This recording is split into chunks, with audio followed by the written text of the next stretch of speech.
morning. I'm Angelo Castro III. I'm Angela, and we are the Castros. We bring you the news. And the views that make you think. Sometimes we agree. Sometimes we don't. This is News and Views. And here are today's headlines. Mamamayang Liberal Party List Representative-elect Laila de Lima says the delay in the impeachment case against Vice President Sara Duterte violates the Constitution. Meanwhile, some House leaders deny claims that Speaker Martin Romualdez instructed them to pursue the Vice President's impeachment. A 200 peso wage hike may offer relief to struggling workers, but some stakeholders ask, can the economy afford it? Health officials are warning against deadly rabies and surging dengue cases, especially this rainy season. Senior high school students across hundreds of schools will begin the 2025-2026 academic year under a new curriculum.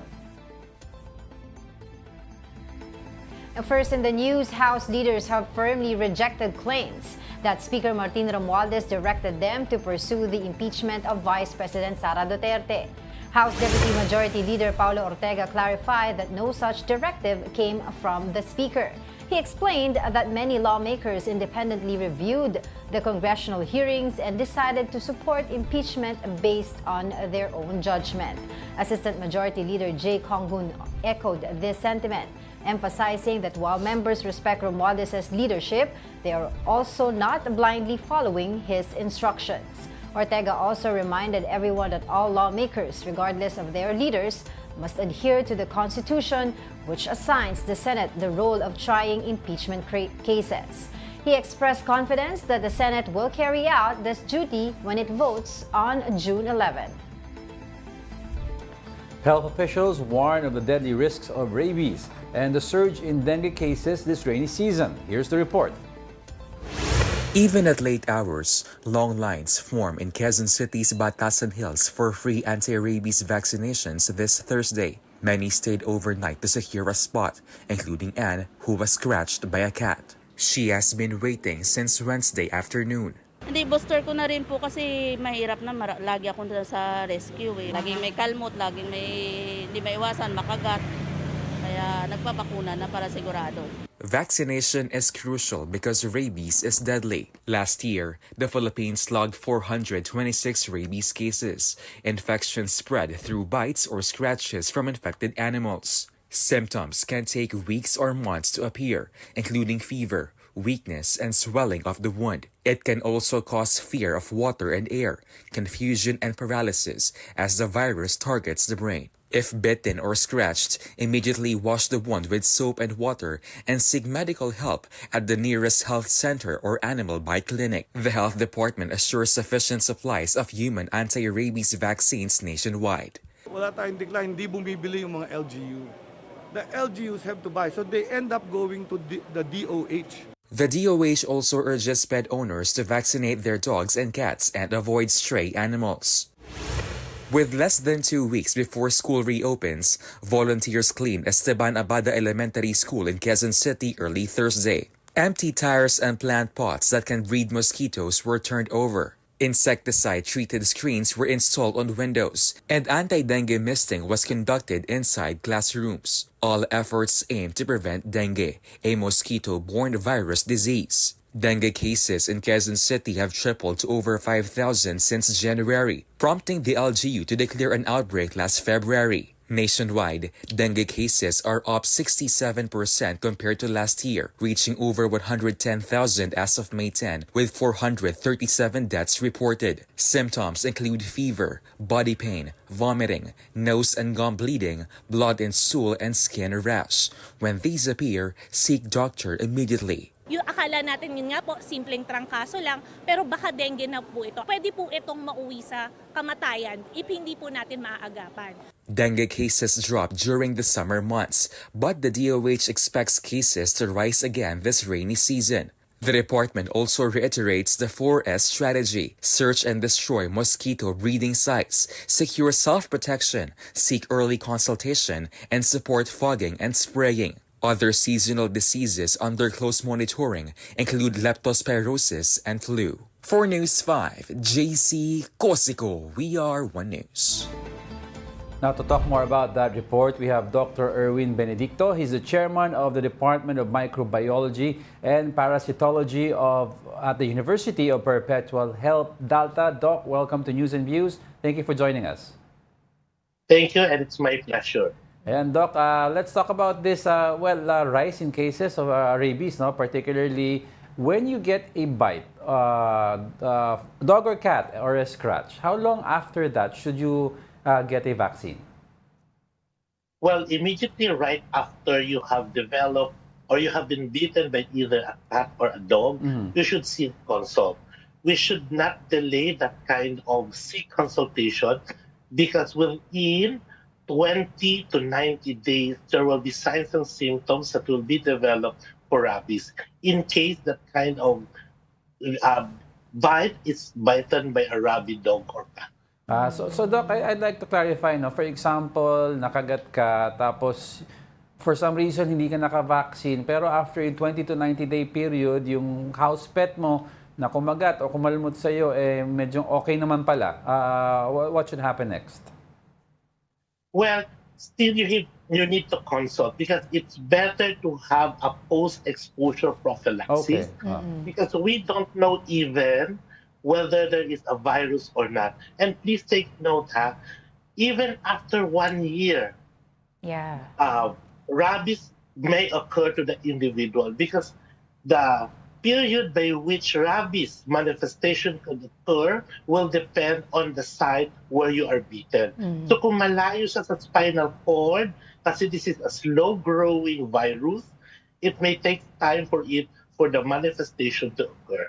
Yun nga po yung tatanong ko, can you explain to us the science behind it? Bakit minsan sa mga report po na nakikita namin after na makagat sila ng aso, yung manifestation nga ng kanilang symptoms ay umaabot pa ng a year. And usually po, doon po sa mga animal bite centers, meron po silang parang, aside dun sa mga injection na binibigay, meron din po silang parang yung pampabagal daw po ng pag-akyat sa brain ng rabies if ever. Can you explain that to us po? So, ang binibigay after the exposure to a bitten bite or a dog or cat is that they give immunoglobulin. So, this is a form of antibody that will directly fight the virus which is called the rabies virus. At the same time, yung bakuna natin is for you to develop future antibodies that will fight for that particular rabies virus. Doc, I'd like to... Okay. Yes. So go they ahead. give both active and passive immunization. Right. But yung sinasabi nyo active and passive, that's for a bite. Paano pag scratch, Doc? Well, regardless scratch or bite, tandaan natin na ang cause or the reason why may rabies is dahil baka na-contaminate siya ng laway na may rabies virus. Okay, Doc, Yes. No, go ahead. I'm sorry. Anything that will have an injury and will have the opportunity na malawayan yung injury na to at may rabies virus, there is an opportunity for a rabies to occur to an individual. Yun. Doc, baka you can explain to us, no? Kasi iba-iba yung presyo kasi ng vaccine.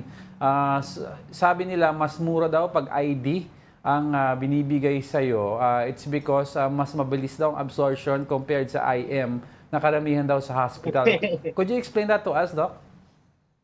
Well, pag sinabi natin immunoglobulin, itong tinatawag natin na passive immunization. Ito yung binibigay natin na antibody to initially protect the individual from the rabies.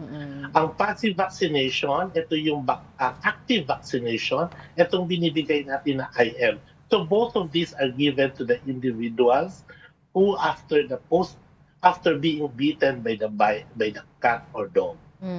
Doc, siguro lang po para sa ating viewers din, just to be clear about it, kung halimbawa naman po yung animal na accidentally naka-scratch or nakakagat sa kanila at house pet nila ito, pero unfortunately hindi rin ito nakapagpa-vaccine, importante makapagpa-vaccine pa rin yung nakagat, yung owner. Tama po? Yes, that's correct. Actually, we have a law na may anti-rabies law tayo, which is in 27. The target is, number one, to have mass vaccination to all dogs. Right. And for those who are for those who are bitten by the cat or dog, they should seek consult. Kaya may mga animal bite center tayo Right. na magbigay ng mga bakuna para sa mga pasyente ito. Okay. All right, taking this opportunity na rin, Doc, to ask you regarding our dengue cases right now sa ating bansa. Sabi nga nila, it's rising already.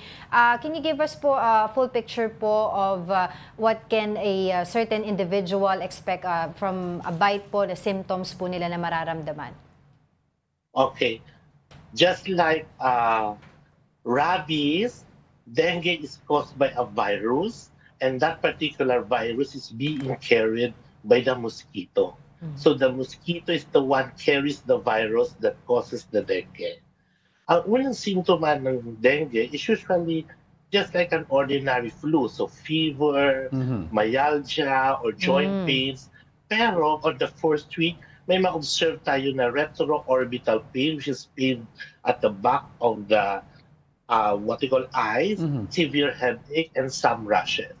Regardless whether you feel that or not, seek consult. Because one of the strategies of the Department of Health is seek early consult. Because this is the only way for us to prevent any complication from dengue. But Doc, for somebody, for example, nagka-fever, minsan ayaw magpa-check up ng iba, sabihin nila lagnat lang kasi may mga cost implications. Pero how would you know, ano yung threshold ng isang tao? Uy, baka dengue na ako. What differentiates a regular flu from the dengue? Actually, we could not even differentiate. That's why our campaign is seek early consultation. We will only know sa bahay natin na dengue, baka magkaroon na siya ng bleeding. Yeah. And we don't want that to happen. So the campaign is we should not be complacent. Nowadays, there are a lot of reasons for fever to occur. That's why we need medical consult. So day 1 pa lang, Doc, ng fever, pa-check na kaagad kung dengue or not? Yes, yes. It's better rather than we have a lot of complication later. Well, kasi dati, di ba sinasabi, after 3 days, check mo muna kung may rashes. Pero ngayon, importante, first day pa lang, check na. Yes, yes. And in It's good fact, that we there stress are that many out. screening right now that will tell us whether it's dengue or that. So there are ways by which we can be able to detect that. Just seek the doctor. Doc, I'd like to ask, how many times can you get dengue? Kasi ako, in particular, I've had dengue 3 times already. How many times? Tsaka ano yung mga klaseng dengue meron? Yes, there are 4 serotypes of dengue. 4 types. So if you have been exposed to one serotype of dengue, there are 3 other types of serotypes of dengue to which you still can have dengue. Okay, so hindi ka na immune. Mali yung lumalabas na info na nagka-dengue ka na, hindi ka na pwede magka-dengue. Correct. Okay, going back po dun sa rabies kasi nakakuha po ako ng online question po mula sa ating viewer asking kasi nakikita po nila yung mga sintomas daw po ng rabies sa isang tao. Totoo daw po ba na just to clear it po coming from you, totoo daw po ba na irreversible ito? Yes, the fatality rate is 100%. Once na may simptoma ka ng rabies, sorry to say, usually you cannot survive, and most or all the patients that I have seen, all of them die. Alright, sige. On that note, maraming salamat po sa inyong pagpapaalala sa amin, Doc, and hopefully we can talk to you again soon. And happy weekend po sa inyo, Dr. Erwin Benedicto, Chairman of the Department of Microbiology and Parasitology at the University of Perpetual Health, Delta. Thank you. In other news, the Senate remains divided on whether to convene as an impeachment court for Vice President Sara Duterte just days before Congress adjourns. Mobile journalist Mary Monreyes reports.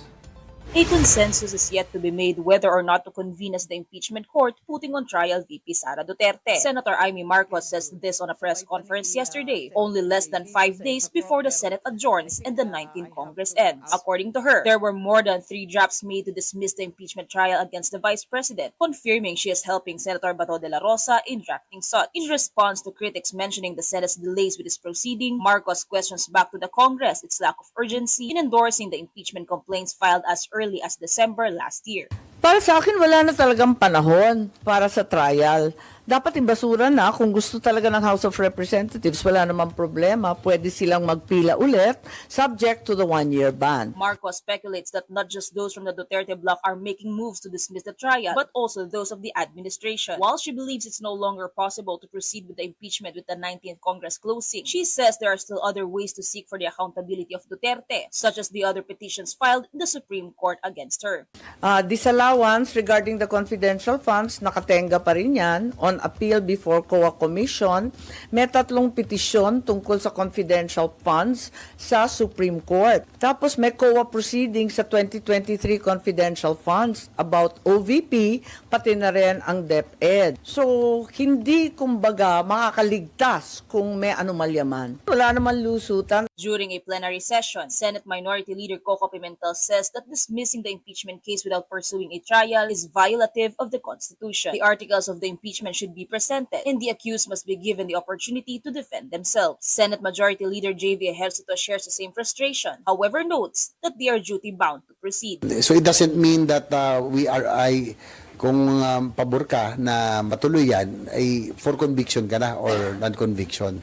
I think whether like it will be the next Congress already, no, that will already serve as senator judges. One thing is for sure, we are duty bound, as I mentioned, to go through it. No? So matutuloy yan. On June 11, the articles of impeachment will be presented in the Senate. On this day, the convening of the impeachment court might take place, as well as the oath-taking of the senator judges, the finalization of impeachment rules, and the issuance of summons to the accused. But it would only be until July, when the 20th Congress opens, that the impeachment case will once again roll out in the legislative body. Mobile journalist Mary Monreyes, We Are One News. Meanwhile, mamamayang Liberal Party List Representative-elect Laila de Lima criticized the Senate for delaying action on the impeachment case against Vice President Sara Duterte. De Lima stressed that the delay is already in violation of the Constitution. She added that she finds no procedural infirmity in the impeachment complaint endorsed by the House of Representatives. De Lima also said there is a strong basis for the complaint. Meanwhile, she clarified she is not officially a House prosecutor yet. Napakahalaga po nito because we're talking here about accountability, pananagot, na kung babasahin nyo yung verified complaint, lalo na yung articles of impeachment na na-transmit na sa Senado, at kahit basahin nyo rin po yung mga nandun sa first 3 complaints filed by various groups and endorsed by members of the House of Representatives, very substantive grounds, and the stated grounds are those recognized under the Constitution. Yung isa kasing ina-argue ng legal team ni VP Sara is 4 na impeachment complaint, yung pang-4 ang na-transmit. So dapat, if it's the 4th, dapat may 1-year ban na in effect. But ang sabi ng ibang constitutionalists and lawyers, when you mean a 1-year ban, it pertains to a dismissed impeachment complaint sa Congress. So the first 3 were never dismissed. Sabay-sabay lang siyang na-transmit. Hindi siya na-refer sa Committee on Justice at na-dismiss sa Committee on Justice. It's just that na-consolidate yung 4th, several impeachment complaints na-consolidate sa 4th, and was already approved sa plenary. So none of them were dismissed. In effect daw, walang na trigger na 1-year ban. So yan ang lininaw ng sagot ng ibang mga constitutionalists or lawyers. Yeah, but speaking of constitutionalists and lawyers, talagang yung iba nahahati yung kanilang pananaw dito base din dun sa sinasabi nila tungkol nga dito sa impeachment complaint. Pero sinasabi nga ni Senator Ping Lacson na uupo na rin sa 20th Congress na even siya, kahit hindi pa siya nakaupo ngayon 19th Congress, naka-receive siya ng resolution to dismiss the impeachment complaint, ay hindi daw po pwedeng i-dismiss ang isang impeachment complaint hanggat hindi nang ko-convene ang Senate bilang impeachment court. Yeah. So, yun ang sinasabi niya. Baka sinasabi kasi yung senators ang hati, pero constitutionalists are all saying one Yeah. They're all saying one And even yung mga UP, sa UP, di ba yung doon, yung mga faculty doon, UP Law, naglabas sila UP ng... College of Law. Yes, UP College of Law, naglabas sila ng statement saying na, asikasuhin niyo na itong impeachment, di ba? Kasi nasa constitution natin nakalagay doon, forthwith. Saka ni Attorney Monsod, di ba? It is not the duty of the Senate to dismiss a transmittal of an impeachment complaint, it is your duty to convene into a court. Kasi baka ang dinadahilan mo technicality, have the Supreme Court resolve this, pero the Supreme Court, the Senate, as an institution, should convene into a impeachment court. Ngayon, whether or not na pwedeng tumawid sa 20th Congress, that's another matter altogether. Basta, when you receive it, kung convene na kayo. Kung hindi nyo matapos yung trial o alanganin, then another problem arises. But it is still your duty to convene into a what I impeachment was court. trying to say kanina na nahahati, but yung ibang mga lawyers, what I mean, no? Yung mga lawyers, tulad na lang ni Senator Francis Tolentino, di ba? Siya, naniniwala siya na sinasabi nga niya na siya ay, of course, maalam din sa batas, naniniwala siya na hindi na daw pwede i-continue. 'Di ba? Yung sa 19th Congress to 20th Congress yung pagdinig ng impeachment case ni Vice President Sara Duterte. But of course, yung mga ibang legal luminaries, yung ibang mga lawyers, mga constitutional experts din, nagsasabi din sila na pwede because yung sinasabi sa Constitution na kapag ang yung lahat ng mga legislative agenda na natapos sa isang Congress at hindi pala na ipasa yon, i-refile yun sa next Congress. So, they're talking about a legislative agenda, not itong as an impeachment court. Yun yung kanilang pino-point out doon. So, balik na lang tayo sa basic argument. The framers of the Constitution have said, and they're the ones who drafted the 1987 Constitution. Napakasimple. Sila ang nag-draft, sila nakakaintindi kung anong sinulat nila, sila nakakaintindi kung anong intent nila when they drafted the Constitution, especially Article 11. Si Attorney Monsod said that, several other justices na retired have said that. These are the ones who have interpreted the law, who drafted the Constitution, and they know the intent. The intent of the Constitution is to protect the people. How do you protect the people? If a complaint against an official comes, the only recourse is through a trial. Kung ngayon, walang usapan naman to kung Congress mismo, they denied the complaint, may trigger tayo ng 1 year ban. Problema, nasa Senate. Nasa Senate ang so whether bola mahina, yung kiniklaim ni Senator Amy Marcos, mahina yung mga, hindi yun madidetermine through a dismissal resolution. Take it to trial, dun nyo ipakita, that the defense should show, dun mo ipakita na mahina ang evidence, then you acquit. Yeah, But you have to go to trial. Doesn't matter whether you acquit or you're guilty, you have to go to trial. Kaya even I heard also sa one of our reports here, si Senator J.V. Ejercito saying na not necessarily for conviction siya, pero it's their constitutional mandate as senators or yung mga judges sa impeachment trial na dinggin itong impeachment na to dahil it's their constitutional duty, whether makonvict or not, importante makonvict. Even yung ibang mga supporters ng VP Sara, ni VP Sara, sila din nagsasabi na, sige, ituloy nyo na impeachment trial kasi sabi niya para makita natin yung mga kung talaga bang lalabas yung ebidensya na sinasabi nyo, 'di ba? Yeah. Yun. And as to the prosecution panel naman, yun nga, kanina sinabi ko dun sa report na hindi pa naman talaga officially House Prosecutor yet si Senator Laila De Lima o Congresswoman-elect Laila De Lima dahil sa 20th Congress pa siya di ba? After pa niya manumpa. Kasi if you all know, for context, siya po ay naimbitahan together with Congressman o elect Chal Jokno na maging parte ng House Prosecution Panel. But their role will only be triggered pag convene ng 20th Congress. Oo. Alright, we'll be back with more stories after the break. Keep it here on One News.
morning. You're still watching News and Views here on One News. Business groups warn that the proposed 200 peso daily wage hike could hurt the economy. Malacanang says it will carefully study the impact before making any decision. Here's a report. Joanna Labaday can't hold back tears as she tells us how she stretches her 6,000 peso take-home pay every 15th and 30th of the month. She is a single mom of 4 children, working as security guard for a bakery in Quezon City. Food is where most of her pay goes to. Mas priority talaga pagkain kasi konsumo yan araw-araw eh. Di ba pag walang pagkain, manghihina yung tao. Lalo na mga anak mo laging gutom, di ba? Kaya kailangan lagi may pagkain. But most of the time, she still can't make ends meet. If the wage hike comes to pass, the current 645 peso minimum wage would go up to 845 pesos. This also means the monthly income of minimum wage earners would be augmented by at least 4,400 pesos. All contractual, subcontractual, agricultural, or non-agricultural workers will also be covered by the increase. In February last year, the Senate also approved a similar bill with a daily minimum wage hike of 100 pesos. Senator Mig Zubiri, author of the wage bill in the upper chamber, sees no problem adopting the House's version, but he hopes amendments can be immediately tackled in the BICAM before sessions adjourn again. Senator J.V. Ejercito is also all for the wage hike, but is thinking of its impact on businesses. We have to strike a balance always. We have to make sure also that yung business will be able to survive. Baka kasi masyado mabigat sa iba yan, especially for the small and medium scale businesses. Something the Employers Confederation of the Philippines, or ECOP, is worried about. Pinakamababa minimum wage natin sa Pilipinas. Pang-attract natin na investment. Ngayon, pinakamataas tayo din sa region. Tapos dadagdagan mo pa yan. Sino pa mag-i-invest natin? The Philippine Chamber of Commerce and Industry has reservations as well, saying the 200 peso wage hike has effects on the economy, on prices of goods and services, on workers in the informal sector who account for about half of the population, and on micro and small traders that comprise 96% of the total enterprises in the country. The Makati Business Club meantime emphasized how small business owners would have to raise costs from 31 to 44% just to accommodate the wage hike. Malacanang is taking note of all these concerns. We will look at the economic implications of this and how to resolve this with the opinion of the wage boards, since the wage boards are also the creations of the Congress. So nais po ng Pangulo na maibigay kung ano po ang makakabuti sa mga manggagawang Pilipino.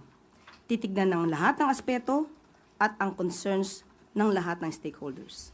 For News 5, Gio Robles, we are One News. Alright, just to be clear, this is just napasa Sa Senate. sa Congress. Congress, Sa Congress. sa House of Representatives. Alam mo, dadaan pa yun sa Senate. Kung i-adapt nila, maaaring 200 nga. Pero kasi prior to this, meron din namang ipinapasa ang Senate na 100 pesos. So, if they're willing, magbabaycam sila para pag-usapan kung mag-meet sila halfway or adapt or not. ang problema sa across the board kasi sa studies, whether it's 100 or 200 across the board, ang mangyayari dito is you're stimulating the resurgence of imports. So in other words, kung magtataas ka ng sweldo, tatamaan dito mga minimum wage earners. So you have manufacturing, yung mga industry, Yes. di ba? You have entry level sa mga, let's say, mga mall workers. When you do that, these companies will be forced to increase production, to increase prices, di ba, of their goods. When you increase prices of their goods, na-mitigate mo lang yung sweldo nila. So people will look now to imports. Where can you buy imports? Access mo yung import is through online selling. Di ba? So parang tinanggalan mo ng Filipino product, you made it more expensive. Yeah. So just to be clear lang also, dun sa 200, if ever yan ay pumasa, ang madadagdag sa sweldo ng isang manggagawa ay 4,400 per month. Pero sabi nga nila, it will boost economic spending. Pero yun nga, tulad ng sabi mo, yung mga higher operational costs, isa yun sa nakikita nila, and unemployment risk. So tingnan natin kung ano mangyayari. But this time around, let's continue with our news. Okay, sino ba? Okay. A new curriculum will welcome senior high school students across hundreds of schools this coming academic year 2025 to 2026. Here's a report. The Department of Education is in full preparation for the upcoming school year. Major changes are also being introduced in the curriculum to better equip students for the workforce. One of the key reforms includes integrating digital literacy and AI literacy into the curriculum. Kasi nagbabago nga yung requirements ng mga trabaho, ng mga skills na kinakailangan para magkaroon ng trabaho. So kami sa DepEd, dapat nagbabago rin yung training at saka yung curriculum namin. Education Secretary Sonny Angara clarified this is not a full restructuring, but an update to the Philippine Qualifications Framework to expand options for senior high graduates. Konting dagdag, konting reforma, konting pagbago sa hugis, pero hindi naman yung restructure kasi parang binabago mo lahat. In the senior high school curriculum, the number of required subjects will drop from 33 to just 5. Students will have the opportunity to choose their additional subjects based on their interests and career plans. Non-core subjects like sports and philosophy will become electives and will no longer be mandatory. Well, yung features nung reform namin ng senior high school, yung mas content na yung subjects. Dahil ngayon 33 subjects, babawasan na natin yun. Ang i-require na lang natin sa mga bata, 5 subjects. Tapos yung karamihan doon, yung dagdag doon, yung bata na ang mamimili nung kanyang gusto. Depende sa kanyang plano sa buhay. DepEd is also preparing for the annual Brigada Eskwela, calling on private sector and community partners to support the nationwide initiative in readying schools for opening day. Well, next week, umpisa na tayo ng Brigada Eskwela, which naging tradition na po yan, kung saan nagsasama-sama ang mga komunidad, and no less than the President will lead us sa launch ng Brigada Eskwela. The Education Department is also addressing traditional challenges, such as classroom shortages and lack of teachers. DepEd also plans to enhance remote learning by improving technology infrastructure, so students in far-flung areas can access quality education. Dahil yung iba, dapat ang napakaganda na ng estado ng teknolohiya kung patibayan natin sa mga komunidad dyan, yung bata sa Batanes, pwede niyang, kahit yung teacher niya nasa Sulu, di ba? Pwede pa rin niyang kausapin kung maganda yung teknolohiya natin, maganda yung technology infrastructure natin. Now, to provide insights into the new senior high school curriculum, we have Teachers Dignity Coalition National Chairperson Benjo Basas joining us this morning via Zoom. Good morning, Benjo. Thanks for joining us again. Yes, Benjo. Yes, Miss Angela and Sir Angelo, magandang umaga po at sa mga taga-subaybay natin. Good morning po. Benjo, I don't know if you saw the report, no? Ano ang reaction mo dito sa sinasabi ni Secretary Angara? Medyo marami kasi yung topics na kanyang tinalakay, no? Pero diniinan yung etong tinatawag nila na strengthened senior high school curriculum, na magsisimula yung pilot run Yes. ngayong school year, come June 16, yung magsisimula na po yan sa 800, more than 800 schools po nationwide. Most of those schools are actually public schools, di ba? Kami naman po, ever since naman ang sinasabi naman po namin dito sa reforms sa education sector, parang hindi naman ganun ka-urgent yung sinasabi po na curriculum changes, di ba? Yeah, Kasi nagkaroon na tayo ng pagbabago na ilang ulit sa ating curriculum. In fact, yung pinakamalaki nga itong K-12 program natin, ito hindi lang curriculum, pati number of years ay binago natin, dinagdagan natin ng 2 taon, and yet after more than a decade, ay sinasabi natin ngayon na failure itong senior high school program natin, and yet ang solution po na inintroduce ang DepEd ngayon ay ito nga, yung sinasabi nila na strengthen senior high school curriculum, pero sige, pag nag-usap naman tayo dito, kami medyo pwede natin i-appreciate talaga naman po yung effort ng Department of Education dito, di ba? Itong ginawa na tracks, halimbawa, di ba, from 4 or 5 tracks down to 2 tracks na lamang, academic and itong tech pro na tinatawag po natin. Hindi natin din pwede, Sir Angelo, Miss Angela, na hindi ito basahin, na hindi natin kinukonsidera din yung iba't ibang mga panukalang batas, like of course we have the Education Pathways Act, proposal in the lower house na pumasa na sa third reading, at ito bagong-bago, di ba? Itong si Senator Jinggoy Estrada ay nagsumite ng kanyang panukala na alisin yung senior high school program. Pabor ba kayo doon? Yes, ma'am. Pabor ba kayo doon sa panukala ni Senator Jinggoy? Yun nga po, no. That's why I'm laying the context po, no, of this matter, no, kasi mukhang popular yung sinasabi ni Senator Jinggoy, 'di ba? Bakit ito popular? Kasi kitang-kita po, no, ng ating mga kababayan, no, that K-12, no, is a failure, no, doon sa tatlo niyang pangunahing intention, no, which is employability, no, preparation for college, and global competitiveness, no. Mukhang yan yung nakita ng ating mga kababayan, no. So popular yung mga ganitong call, no. Pero hindi naman kami sasabihin na pabor ka agad rito, no, or hindi namin sabihin na ayaw namin ito, no, panukala na ito, no. Siguro this is a very opportune time, no, for us, no, for the legislators, the stakeholders, and the public, no, para pumasok po doon sa isang national discourse para pag-usapan ito. Nagpapasalamat kami sa panukala, no, the act, no, of proposing such, 'di ba? Yeah. Nagpapasalamat kami kasi mailalagay, no, doon sa sentro ng usapan, no, yung education sector at yung mahabang panahon, no, ng pagkukulang ng ating pamahalaan po, no, para mag-respond, no, doon sa basic needs ng ating system. And I think yun yung kailangan nating bigyan ng focus po, yung basic needs. Benjo, let me address the elephant in the room. Diretsuhin ko na, no? Ang dami nagsasabi, bakit paligoy-ligoy pa tayo kung saan tayo tumitingin, trying to address or to correct the educational system through reforming the curriculum, where it's not the curriculum daw that is at fault, but rather the lack of teachers and infrastructure. In the first place, kung madami tayong teachers, they're properly paid and compensated, bigyan mo sila ng assistance to unload their work, wala tayong problema with the quality of teaching, wala tayong problema with the number of students that one can accommodate. And until now, our lawmakers are not looking into this issue. They're looking and blaming the curriculum.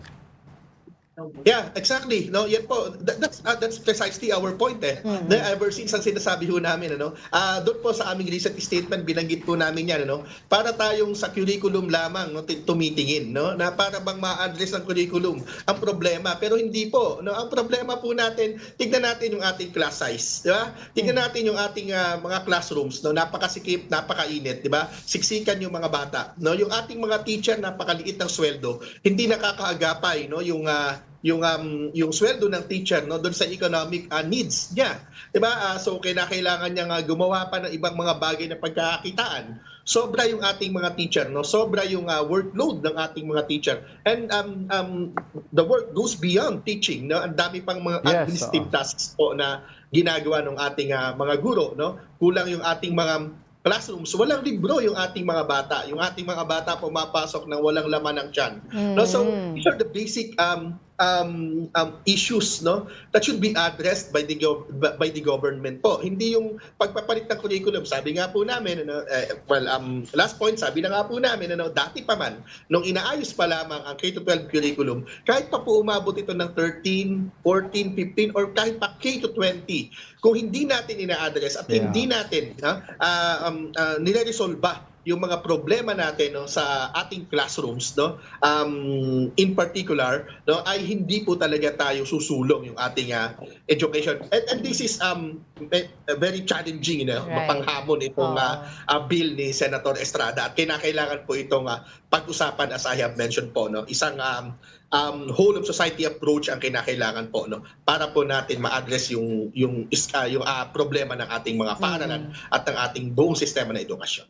Well, time and again naman po, pag kayo ay nakakausap namin dito, yan talaga yung pinag-uusapan natin, yung discussion natin. Ano? But going back po doon sa wala po tayong magagawa, right now, currently we're facing na there's going to be a pilot run for the revised senior high school curriculum. On your point of view, okay ba ito na 5 basic subjects na lang sa mga estudyante and may freedom sila to choose their elective? Will this help them really prepare for their chosen career? Well, dito po, no, medyo titignan natin yung resulta ng pilot run po dito, di ba? Pero sa face value, no, pag tinignan natin, medyo ito ay individual, no, sa pagtingin ng isang individual na public school student, no, medyo makakaluwag ito, no, sa kanya, di ba? Pero ang gusto po naming makita dito, no, ay kung ito ba, no, ay ay tumutugon doon sa pangkalahatang pangangailangan po ng ating sistema at ng ating mga mag-aaral. So siguro Miss Angela, sasagutin ko na lamang na at least at the very least ito ay medyo mas maganda kaysa doon sa existing. Pwede po natin na sabihin gano'n sa ngayon na hindi pa natin siya nakikita. Binibigyan po namin ng kumbaga benefit of the doubt itong DepEd program po as regards to this another change in our curriculum in senior high school po. But I don't know if, go ahead. Yeah, well, since we're talking about nga the problems hounding or education department, kasama na po dyan yung sa teachers din na subject mismatch, na kaya po din nakikita natin yung mga surveys, yung mga hindi na ituturo ng maayos sa mga estudyante kasi hindi naman yun yung napag-aralan talaga ng mga guro na naituturo nila sa estudyante. On your part po, on your perspective, ano pa po ba mga trainings and a workshop po ba dapat na pagdaanan ng mga teachers para po ma-address itong problema na ito? Yeah, tama po yan. Unang-una, dapat hindi tayo mag-hire ng mga teacher para pagturuin ng mga subjects na hindi naman sila trained. Pero since marami na po yan, over the decades, tumambak na po yan, pwede naman talaga na magkaroon po ng retraining, magkaroon ng mga workshops na sinasabi po natin. In fact, may budget naman ng DepEd para dito, di ba? Para naman, lalo na, magkaiba po kasi yung approach sa elementary, di ba, na generalist. Sa elementary, halos lahat ay kayang ituro ng mga teacher natin. Sa high school po, sa secondary, lalo na sa junior high school, meron pong tinatawag po tayo na majorship, may specialization. Hindi pwedeng magturo ng Filipino yung graduate ng English, di ba, o ng major ng English, unless nag-training siya ng substantial, di ba? Even yung science teachers, hindi pa pwedeng magturo yung chemistry major ng biology, di ba? Magkaiba na po yan. Pagdating sa senior high school, mas lalo pa. Di ba? Mas lalo pa dahil sobrang specialized po yung senior high school subjects po natin. Kaya kailangan po itong mismatch na po na ito ay i-address sa dalawang bagay. Una, doon pa lang sa entry, sa pagpasok pa lamang ng mga teacher. Pangalawa, ay makapagbigay ng totoo, ng honest to goodness na training. Na yung training po, na yung workshop po ay hindi natin makikita na namamasyal yung mga participants, na ginagastos na napakalaki, di ba? Pero mamamasyal lamang pala yung mga participants. Napakarami pong ganyan sa ating Department of Education na in guise of trainings, junket naman pala. Yung ating mga, hindi naman po yan doon sa mga classroom teachers normally, sa mas matataas na posisyon. At yan ay binabanggit ko na ngayon, sapagkat na pag-uusapan din naman namin yan hanggang sa level ng central office. Pero kinakailangan po nating makita. Para yung pera natin na nakakaunti na binigay sa atin ng gobyerno na hindi sumunod doon sa constitutional mandate ay magamit natin ng medyo may efficiency. Yes, diba? But of course, another issue naman namin yan, Ma'am Angela, yung pagtalima doon sa constitutional mandate na dapat pinakamataas ang pondo ng education sector na hindi po sinunod for this year. Benjo, I'd like to ask you about another problem na some people in the educational sector are talking about, meaning yung disconnect between the central office or central schools from the autonomous schools. Pero very disconnected. Ang layo daw ng level of learning between these two institutions, autonomy, yung mga autonomous schools and central. Ang sinasabi nila kasi, current system evaluates schools merely on the pass rate. So, padamihan ng sino pumapasa. So, therefore, teachers daw, tendency in one side, tend to lower, yung may autonomy, tend to lower daw yung standards para madaming pumasa, para yung accreditation gumanda. May napapansin ka bang ganito, Benjo? Let me clarify, sir. Schools po yan ng DepEd schools? Both, or yeah. Both sides. Tertiary? Baka tertiary. And tertiary, oo. Yeah. Medyo may respond na dito yung gobyerno po natin. Nagkaroon na po ito nung parang 2 months ago, nilagdaan po yung joint memorandum ng PRC, ng DepEd at saka ng CHED. Kasi importante rin naman talaga na isang tuhog po yan. Yeah. Hindi pa pwedeng magkakahiwalay po yan. So mula doon sa test items na binibigay ng PRC, di ba? Dapat ito yung pinag-aralan niya no doon sa kanyang tertiary no under the CHED no. Yeah, oo. At yun naman din kasi yung ituturo niya sa Department of Education ano po no. So sa tingin namin ano medyo ina-address naman po ito no. Although ngayon syempre magbabago ng kaunti ito sapagkat nagbago rin ano yung CHED chair no. Yes, oo. Magkakaroon na tayo ng bagong chairman no sa CHED no. But yung approach dapat talagang unified po. Lastly, Benjo, no, sa tingin niyo po ba itong changes na to nitong revised CHS curriculum ay will improve significantly yung employment rates ng mga nagtapos ng CHS or it's going to be the same ano kasi until ma-mandate yung mga employers na mag-hire ng mga senior high school graduates ay hindi natin magagawa yung ating goal. Well, tama po 'yan ano. Medyo hindi pa rin natin 'to alam no. Pero dito po kasi no sa Tech Pro no na track ng Department of Education ano. Medyo talagang tutok na ito no. Tapos tumaas din no yung ating oras no nung immersion no para ito yung OJT di ba na dati ay kakaunting oras lang pero mukhang kailangan nating i-address, kailangan nating i-review di ba vis-a-vis doon sa existing no na policy on immersion no at dito sa gagawin ng DepEd. Anyway, sabi ko nga po no bibigyan po natin ng chance yung Department of Education po dito di ba at kami naman po ay willing naman po na mag-support no willing naman po kami na gawin yung ako po no bilang isang senior high school teacher myself po no ay willing naman po no na gawin yung aming makakaya no para po dito sa program na ito ng Department of Education no. Hindi tayo mag-wish ng ng ill no at dito sa program no sapagkat gusto po natin na mapakinabangan ng ating mga kabataan no but at the same time of course no we will demand and we demand no yung mas mataas na accountability po no ng ating public officials no ng ating Department of Education at ng Kongreso no tungkol po dito especially in terms of budget no. So sana no at makikita po natin to Miss Angela after nung 1 year pilot run no at doon natin siya lamang no maa-assess no mahirap pa nating i-assess ngayon doon lamang sa papel no na nakasulat doon sa plano ng Department of Education. Pero sabi nga namin binanggit na rin naman namin earlier no na parang hindi masyado ito pong napaghandaan no yung even itong pilot implementation ay maraming mga teacher nga nagugulat no na may pilot implementation pala na hindi nila alam. Well, we are one with you, 'di ba? Sa hangarin na sana maging matagumpay itong revised CHS curriculum. Meantime, maraming salamat po sa inyong oras sa Teachers Dignity Coalition National Chairperson Benjo Basas. Maraming salamat. In other news, Philippine troops recently conducted a maritime patrol reaching Parola and Likas Islands, 2 of the 9 military outposts in the West Philippine Sea. The team bombarded BRP Andres Bonifacio, braving rough waves near Pag-asa Island.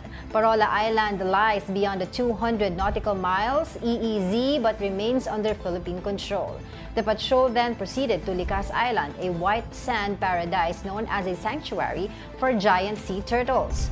Though far from the mainland, Likas is equipped with solar power, desalination systems, a basketball court, and a vegetable garden to help troops cope with their isolated duty. Bawat feature natin dito sa West Philippine Sea, yung siyam na features na to, no, ay tinatauhan natin ng miyembro ng Sandatahang Lakas ng Pilipinas to assert our sovereignty. They are highly trained. Yung attitude nila, they're well motivated, and of course they're properly sustained to man this island. May mga nasa pipeline for enhancing this patrol base. Nasa pipeline na natin yan to enhance, especially sa sustainment and habitability ng ating patrol base dito. So I was trying to say the team boarded BRP Andres. Okay? Okay. Don't go away because we're not done yet. Stay with us.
Welcome back. You're still watching News and Views here on One News. President Bongbong Marcos has ordered the removal of the infamous Kamuning footbridge in Quezon City. The Department of Transportation announced plans to replace it with a more pedestrian-friendly bridge equipped with elevators. The bridge, known for its excessive height, has been criticized for being inaccessible and unsafe for pedestrians and commuters. The new structure will connect directly to the GMA Kamuning EDSA busway station. Construction is expected to begin next year. Siquijor Province is now under a state of calamity due to daily power outages lasting up to 8 hours. Governor Jake Villa says the provincial government will take action to address the crisis. The blackouts have disrupted homes, businesses, and tourism on the island. Siquijor's power supply is managed by the Villar Group's SIPCOR. Now, as the world marks Environment Day, global and local leaders converged in Makati to take a deeper dive into one of today's most pressing challenges, protecting our oceans. Mobile journalist Denise Valdesancho has the story. Held on World Environment Day, this year's Blue Talk brought local and international voices together with a united goal to protect marine biodiversity. At a forum in Makati, officials, experts, and advocates came together for the fourth Blue Talk to tackle the urgent threats facing our oceans, as well as science-driven and inclusive solutions to battle these challenges. And today's Blue Talk was dedicated once again to this issue of how to protect better the marine biodiversity, particularly marine protected areas, how they can be more efficient, how we can, and the Philippines can in the end, reach the 30 by 30 goal. The 30 by 30 goal aims to conserve 30% of the Earth's land and ocean area as protected areas by 2030. As pointed out in the forum, hitting this target in the country requires more policies. It needs the community, data, innovation, and a deeper sense of collaboration. I think the value of the 30 by 30 goal is,